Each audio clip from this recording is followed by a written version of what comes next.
ایک دفعہ کا ذکر ہے کہ ایک جنگل میں دو گائے رہتی تھیں۔ وہ بہت موٹی، تازہ اور چالاک تھی، اور وہ بہت اچھی دوست بھی تھی۔ ہر مصیبت کا مل کر مقابلہ کرتی تھی۔ جب کوئی جانور ان پر حملہ کرتا تو وہ ایک دوسرے کا ساتھ دیتی تھی اور ہر مصیبت سے چھٹکارا پاتی تھی۔ ان کا اتفاق پورے جنگل میں مشہور تھا۔ ایک دفعہ اس جنگل میں ایک شیر آیا اور اسے کوئی شکار نہ ملا۔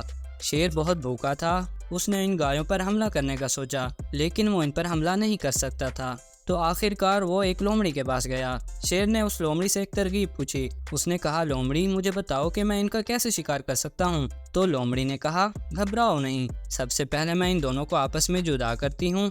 میں ان دونوں کو ایک دوسرے کے خلاف بھڑکاؤں گی۔ جب یہ ایک دوسرے سے ناراض ہو کے جدا ہو جائیں گے تب تم ان پر حملہ کر سکتے ہو۔ تو لومڑی نے ایسا ہی کیا۔ وہ ایک گائے کے پاس گئی اور کہا، تمہارے دوست نے مجھے کہا کہ میں تم سے زیادہ طاقتور ہوں۔ جب کوئی جانور ہم پر حملہ کرتا ہے تو میں ہی تمہیں بچاتی ہوں۔ یہ سن کر گائے بہت غصے میں آ گئی۔ اس نے کہا، آج کے بعد میں بھی اس کی مدد نہیں کروں گی۔ اسی طرح وہ لومڑی دوسری گائے کے پاس گئی اور اسے بھی یہی کہا۔